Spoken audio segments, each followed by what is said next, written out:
A julgar que tenha tido um ótimo fim de semana, vamos aqui olhar para as notas da atualidade internacional e é exatamente pelos Estados Unidos, Japão, Índia e Austrália que reforçam a cooperação em segurança marítima que nós vamos começar aqui por olhar. É seguramente uma tentativa de travar a China. Bem, os Estados são livres de manterem relações que quiserem manter, não é?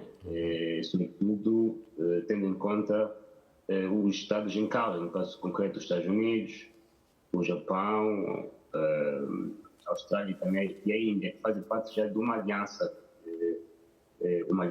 designada Quad, que é uma espécie de fórum de concertação de política de defesa e segurança e também política externa. E também porque este encontro veio na sequência de um outro que já foi mantido há dias entre autoridades dos Estados Unidos e do Japão, com vista ao reforço da cooperação militar e também quase que da construção de mísseis de longo alcance, podendo ser depois utilizados mutuamente. Ou seja, os Estados são livres de fazer o que quiserem, naturalmente, tendo em conta o contexto internacional e também o facto disto acontecer numa região que é o Indo-Pacífico, onde existe uma potência emergente, é lícito entender que estas concertações venham com vista a conterem a emergência da China. Sobretudo no que toca ao predomínio que a China está a estabelecer no chamado Mar a Sul da China, que nos últimos tempos tem vindo a registrar incidentes com as Filipinas, não é? E nos últimos tempos, como se sabe, também autorizou o regresso de bases militares dos Estados Unidos naquele país. Ou seja, é uma situação tal que, enfim, pode levar a essa contenção ou pode levar a uma contra-contenção, pode levar a que a China, por exemplo, também reaja com vista ao reforço da sua presença no Mar a Sul da China, ou mesmo até a expandir-se cada vez mais para lugares distantes onde existem interesses dos Estados em causa. Ou seja, no contexto internacional quase de equilíbrio de poder, não é? A contenção pode não ser a via eficaz para conter um Estado rival, não é? Mas a nota sonante também deste encontro é a tentativa, o compromisso de construção de capacidades cibernéticas nas Filipinas, o que pode estar a indicar a intenção de muni-la de capacidades tecnológicas com vista, por exemplo, a engajar-se em guerras híbridas com a China, não é? Se isto tudo acontecer, levará naturalmente a conta-resposta da parte da China, o que pode redundar numa espécie de instabilidade militar e também o azedamento de relações diplomáticas entre a China com os principais Estados envolvidos neste acordo, não é? Sobretudo porque, como se viu ultimamente, houve uma aproximação quase inusual entre a China com a Austrália, não é? Com visitas bilaterais dos dois primeiros ministros, não é?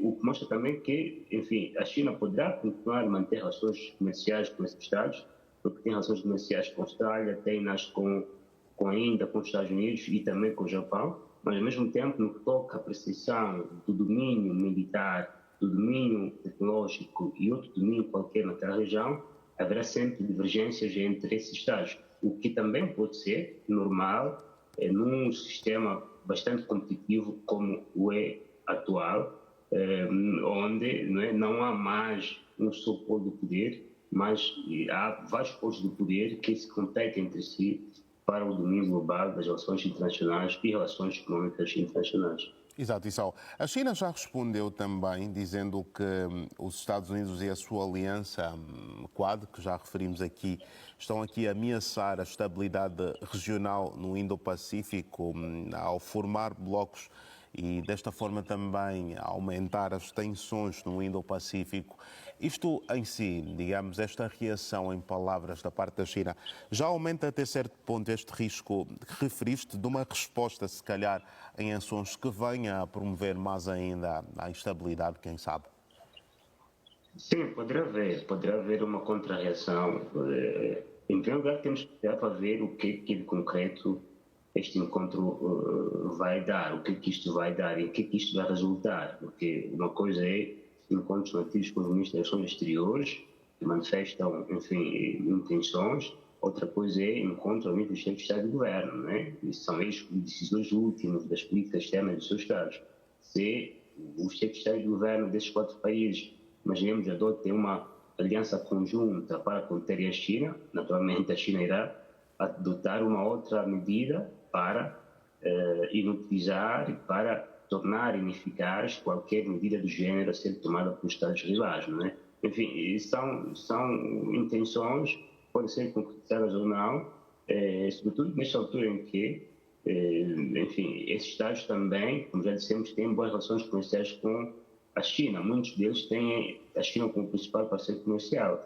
Não irão seguramente prejudicar este lado comercial com a China para enveredarem por, enfim, contendas geopolíticas, não é? Sobretudo, nem todos os Estados têm a relativa de contendas geopolíticas. Lembremos as Filipinas, por mais que seja um Estado soberano e tem toda a legitimidade de se defender de qualquer ameaça internacional, mas não é um Estado conhecido como tendo contendas geopolíticas ou, enfim, capaz de se lançar numa corrida geopolítica com qualquer Estado rival. Tanto é assim que, segundo a percepção, Filipinas faz isso porque tem o apoio por detrás da parte dos Estados Unidos, não é?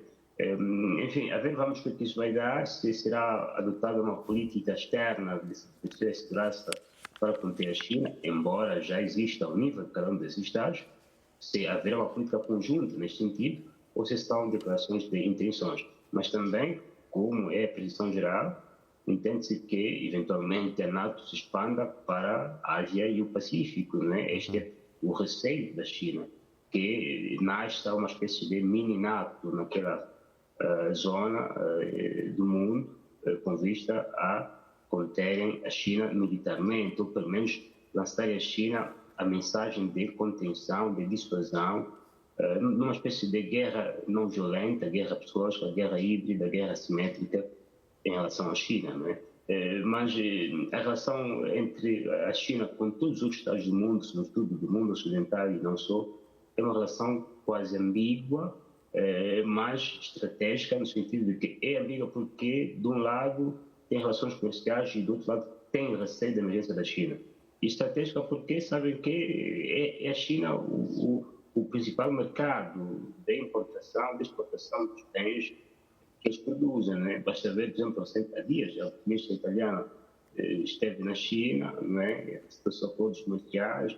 Antes dela foram para lá outros líderes europeus e não só. Ou seja, mesmo essa ideia de decoupling and de-risking, que é uma tentativa de afastamento da tendência econômica da China, pode ter os seus efeitos concretos, ou simplesmente pode ser um slogan interno ou uma intenção interna com vista a lidar com a China.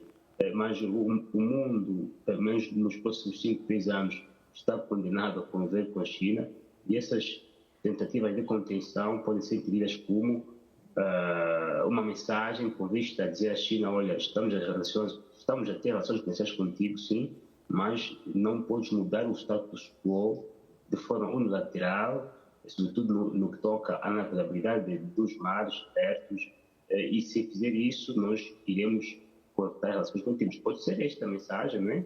Com vista a manter relações comerciais, mas a China, na procura do seu direito de autodefesa, sobretudo tendo em conta as coisas do passado, não vilipendie, não desestruture, não altere a navegabilidade internacional dos mares abertos, dos mares internacionais. Esta é a grande preocupação desses países, pois não se sabe se, de facto, também é uma decisão, ou seja, a ser tomada essa decisão ao nível dos Estados, da qual se depois terá aplicação ou não, porque depois muda o governo e cada governo depois traz a sua política externa, não é? Esta é a dinâmica das democracias.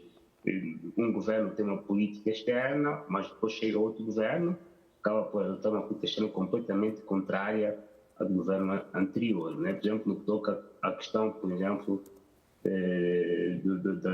da guerra comercial entre a China e os Estados Unidos. Claro que o presidente Biden manteve alguns capítulos dessa guerra comercial iniciada pelo Donald Trump, mas não tem a mesma intensidade, a mesma voracidade que teve quando o presidente Trump esteve no poder. Né? Enfim, são dinâmicas que também dependem muito de quem está no poder nesses países, ao passo que na China a política é quase que delineada enquanto um Estado com o seu partido único. Certo.